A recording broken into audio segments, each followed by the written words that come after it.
Ιωάννης Καποδίστριας και του Διοικητικού του Συμβουλίου, θέλω να σας καλωσορίσω στην έναρξη των εργασιών του συμποσίου μας. Όταν πριν 3 χρόνια, το 2012, ξεκινήσαμε την πρώτη ανάλογη προσπάθεια, τότε είχαμε ιδιαίτερη αγωνία και ιδιαίτερο άγχος για το πώς θα πάνε οι εργασίες και τώρα που έχουμε μάθει κάπως το έχουμε εξοικειωθεί, ήδη αντί για άγχος έχουμε μια μελαγχολία ότι μια μακρά προσπάθεια και μια υπέροχη διαδρομή φτάνει στο τέλος της. Και αυτή η διαδρομή ποια ήταν και ποιος ο προορισμός της. 300 χρόνια το τέλος μιας εποχής. Βοηθούσε και πολύ ο στρογγυλός αριθμός, 300 χρόνια. Η Βενεδίκη το 1815 φεύγει από τον Άχλιο και πράγματι τελειώνει μια σημαντικότατη εποχή για την πόλη μας. Τελικά ήταν σκοπός αυτής της προσπάθειας και των λοιπών δράσεων του Ιωάννη Καποδίστρια το να ξαναγράψουμε την ιστορία της πόλης. Εάν αυτή την απόδειξη ιστορική συμφωνώ, θα πω ναι, αλλά θα πω ναι υπό την έννοια ότι θέλουμε να δημιουργήσουμε αυτό το περιβάλλον, τις συνθήκες για νεότερη έρευνα, για εμβάθυνση, για συμπλήρωση της ήδη υπάρχουσας ιστορικής γνώσης.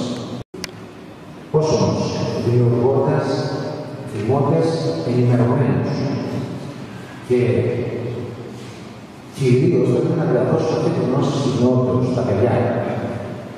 Διότι η γνώση, μάλιστα βιωματική, και αυτό όπως λέτε και στα εκπαιδευτικά, τα οποία αποτελούν μέρος του κύκλου των εκδηλώσεων, σημαίνει πραγματική προστασία της πόλης που τόσο αγαπάμε, του ναυτικού. Του Ναυτιλιακού Ιδρύματος Ιωάννης Καποδίστριας και ψυχή του συμποσίου, κ. Κώστας Τελειώτης, κάνει τους απόλυτα τους χαιρετισμούς και τις ευχαριστίες. Έτσι λοιπόν, κυρίες και κύριοι, ο Δήμος Ναυτιλίου σας καλωσορίζει και σας ευχαριστεί για την παρουσία σας και την ενεργή συμμετοχή σας στο συμπόσιο που διοργανώνει σε συνεργασία με το Ναυτιλιακό Ίδρυμα Ιωάννης Καποδίστριας και το Ινστιτούτο Ιστορικών Ερευνών. Ένα συμπόσιο που με τη συνδρομή διακεκριμένων επιστημόνων που συμμετέχουν στις εργασίες του επικεντρώνεται στην εποχή της Μεσοκρατίας, προσεγγίζοντας τις πολυδιάστατες πτυχές της. Ένα διήμερο ταξίδι στην ιστορία της πόλης μας, στις αποχρώσεις που προσλάμβανε ανάλογα με το κοινωνικοπολιτικό καθεστώς, αλλά και στις αντανακλάσεις που είχε σε αυτό, στις επιρροές που δέχτηκε, στα ρεύματα που αναπτύχθηκαν, μια αποκαλυπτική εν ολίγης περιπλάνηση στην εξελικτική της διαδρομή. Η χρονική συγκυρία στην οποία διοργανώνεται το συμπόσιο συμπίπτει με τη συμπλήρωση 300 χρόνων από το τέλος της Μεσοκρατίας. Στην εποχή που η Ελλάδα βάλεται από πολλές κατευθύνσεις, η ιστορική έρευνα για τις κοινωνικές, πολιτικές, θρησκευτικές και πολιτισμικές συνθήκες που επικρατούσαν τα χρόνια εκείνα είναι σίγουρα πολύ σημαντική. Θέλω να πιστεύω πως τα πορίσματα του συμποσίου θα μας βοηθήσουν να κατανοήσουμε το παρόν, έτσι ώστε να μπορέσουμε να δράσουμε διαφορετικά στο μέλλον. Σε αυτή την απόπειρα είναι καθοριστική η επίδραση των επιστημόνων, όλων εσάς. Και ειλικρινά χαιρόμαστε κάθε φορά που διαπιστώνουμε πως βγαίνετε από την ακαδημαϊκή σφαίρα που δημιουργείτε και απευθύνεστε σε εμάς, στην κοινωνία, για να μοιραστείτε τη γνώση σας, να προτείνετε λύσεις, να ασκήσετε και να δεχτείτε κριτική, να επιδράσετε.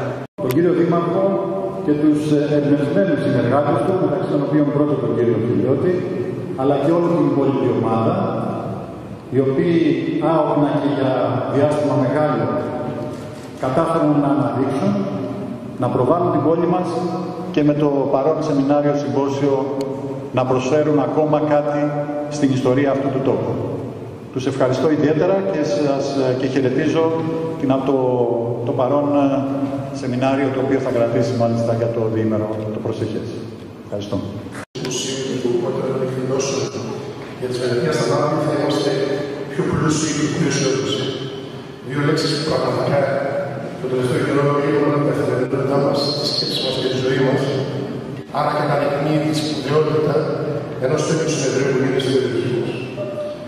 Για εμάς την Δευτέρα Ρομανίσου, όσο για μένα όσο είναι το Απρίλιο, του οποίου ο θερμό χαιρετισμό σας μεταφέρω, μια και ήταν αδύνατο σήμερα να παρακολουθεί, δεν υπήρξε καμία δεύτερη σκέψη και συμμετείχαμε από την πρώτη στιγμή στο κάλεσμα που έκανε στο Ίδρυμα για να συμμετέχουμε και εμείς μικρές δραστηριότητες σε μια πολύ μεγάλη προσπάθεια από τη δικιά μας συμμετοχή, πολύ μεγαλύτερη που μας ξεπερνάει η ανθρώπινη συμμετοχή όλων αυτών που προσπάθησαν να γίνει αυτό το πράγμα, όλων αυτών που σήμερα, αύριο και μεθαύριο θα μας πούν το αποτέλεσμα της ιστορικής τους δουλειάς και της σκέψης τους και σίγουρα ως αποτέλεσμα πιστεύουμε ότι είναι κάτι το οποίο είναι ιδιαίτερα εξαιρετικό για την πολιτική περιοχή. Κυρίες και κύριοι, η ιστορική επιστήμη είναι αιμονή, είναι έρωτας και είμαι βέβαιος ότι η αναζήτηση της ιστορικής λεπτομέρειας, κάτι που πρεσβεύουν τις συμπόσιες από το σημερινό, είναι ιδιαίτερα σημαντικά για να αναπτύξουν την ιστορική μας μνήμη, να μας βάλουν να σκεφτούμε τι υπήρχε πίσω και τι έρχεται μπροστά. Και αυτό είναι ιδιαίτερα σημαντικό να γίνεται σε τακτά χρονικά διαστήματα, κάτι το οποίο ξεκίνησε το 12, όπως ο Κώστας συνεχίζεται να έχει το ίδιο πόνημα. Σήμερα είμαστε βέβαιοι από την προσπάθεια όλων αυτών των ανθρώπων δεν θα σταματήσει, ότι θα συνεχιστεί. Λοιπόν, σε αυτή τη συνέχεια εμείς δηλώνουμε παρόντες.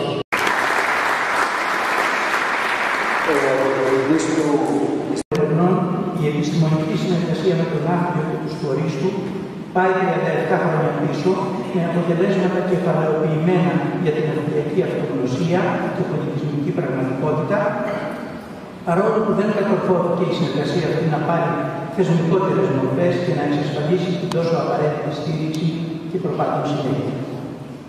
Το επιστημονικό συμπόσιο που συνοργανώσαμε στον Άφριο πριν από 3 ακριβώς χρόνια για τα 150 χρόνια της Ναυτιλιακής Επανάστασης του 1862 και την Ναυτιλιακή Οθωμανική περίοδο και η αντίστοιχη μερίδα της Αθήνας έδειξαν υψηλό επίπεδο δυνατότητες συνεργασίας των φορέων, αλλά και ετοιμότητα των ερευνητών να παρουσιάσουν αξιόλογες επιστημονικές συμβολές, οι οποίες εκδόθηκαν επιμελημένα σε τόμο 600 σελίδων του περιοδικού του Ιδρύματος Ιωάννης Καποδίστριας Ναυτιλιακά Ανάλογα, των συμβολών του Ινστιτούτου Ιστορικών Ερευνών. Αλλά αν θέλουμε να έχουμε πληρέστερη εικόνα και σύνδεση με το διαμορφωμένο επίπεδο των ρενετολογικών ερευνών, εύκολα μπορούμε να ανοιχνεύσουμε ότι τα 2/3 των συνέδρων με ανακοίνωση ευεργετήθηκαν στις σπουδές και στις έρευνες τους από τη φιλοξενία και την επιστημονική στήριξη του μοναδικού ελληνικού επιστημονικού ιδρύματος στο εξωτερικό, 60 χρόνια τώρα, του Ελληνικού Ινστιτούτου Βυζαντινών και Μεταπιστημιακών Σπουδών Τεχνικής. Σήμερα εδώ μαζί μας οργανώσαμε μία ημερίδα με θέμα Βενετία και Άπλος. Τα πρακτικά του συνεδρίου είναι αυτά. Υπόθηκαν στο τέλος του 2010. Δόθηκε ένας ικανός αριθμός δημάρχους και έρχεται αργότερα δηλαδή αυτά.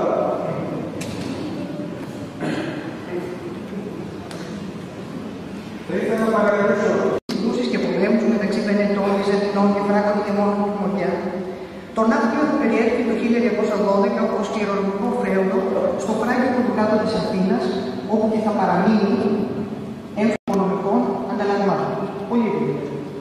Έτσι γενικά, το 1389 θα ξεκινήσει η πρώτη πενετή πάνω από 1 αιώνα, ως το Νοέμβριο του 1822, οπότε τα ελληνικά στρατεύματα θα επικυρώσουν την πόλη ύστερα από 6 αιώνες υποτέλειας σε ξένους Κυριακούς. Η ολοκλήρωση της κατάκτησης του Μοριά του φθινόπωρο του 1687 θα είναι και το τελευταίο στρατιωτικό επίτευγμα της θαλασσοκράτηρας στον χώρο του Λεβάντου. Έτσι, η κατάκτηση του Μοριά θα λάβει την